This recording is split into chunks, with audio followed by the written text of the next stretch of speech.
September 7, 1999. 2:56 p.m. A 5.9 magnitude earthquake strikes Athens. It lasts only 15 seconds. But in those seconds, the city's foundation is shattered. This is not just a story of a natural disaster, it's a story of architectural crimes.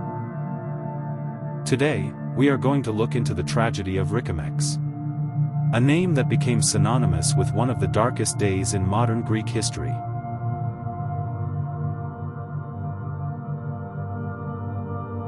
To the naked eye, Ricomex was a thriving business. To an engineer, it was a death trap. Over the decades, the headquarters had been turned into a Frankenstein structure. While the facade looked like a standard 4-story building, 2 extra floors were hidden illegally at the back, making it 3 times larger than approved. The permit required 32 support columns, but investigators found only 24. 8 crucial pillars, the very spine of the building, were never built. They traded human safety for square meters. But the betrayal went deeper than missing columns. The building was a hollow shell of corruption. Inside the columns, the concrete was crumbling, filled with wood scraps and stones instead of solid, high-grade material. The steel rebar was minimal, thin rods without enough stirrups to hold the massive loads.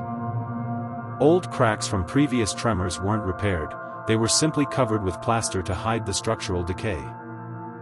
While designed for 350 kilograms per square meter, it was packed with 500 kilograms per square meter of machinery, all while hiding 2 illegal extra floors at the back.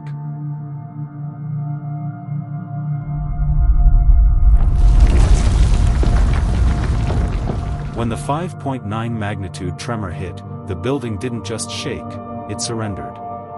Because the support columns were insufficient and the concrete was compromised, the ground floor gave almost instantly.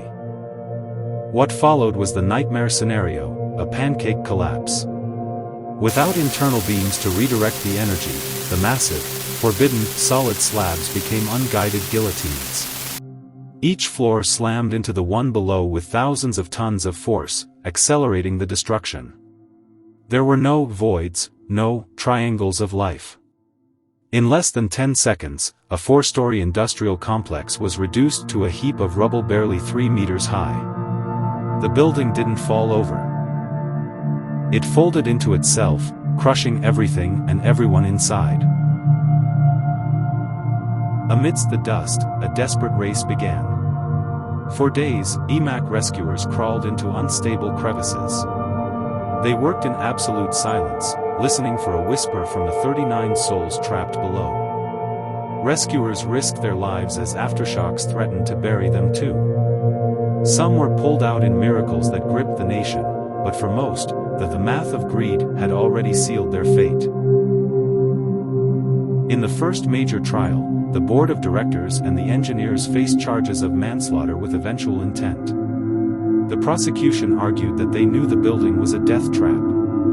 But in a verdict that shocked the nation, the court downgraded the charges to simple negligence. The sentences?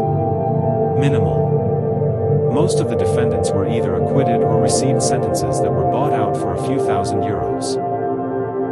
The High Court eventually ruled that the engineers couldn't have predicted such a specific seismic impact, despite the blatant missing pillars. For the families, it was a second collapse. One father famously stated outside the court, "The earthquake took 15 seconds to kill our children, but the state took 10 years to tell us their lives were worth nothing." Justice, it seemed, was the final victim of Ricomex. Today, Tatoiou 9 is an empty scar in the urban landscape of Athens. To the thousands of drivers passing by every day, it's just a vacant lot. But to those who remember, it is a monument to what happens when greed is allowed to silence engineering. Ricomex isn't just a tragic chapter in Greek history, it is a haunting warning for the present. Every time a safety regulation is bypassed, every time a permit is bought, and every time a structural crack is painted over instead of repaired, we are building the next Ricomex. 39 lives for a few extra square meters. A decade of trials for 15 seconds of collapse. The earth has stopped shaking, but the questions remain. Are the buildings we live and work in truly safe, or are we just waiting for the next 15 seconds?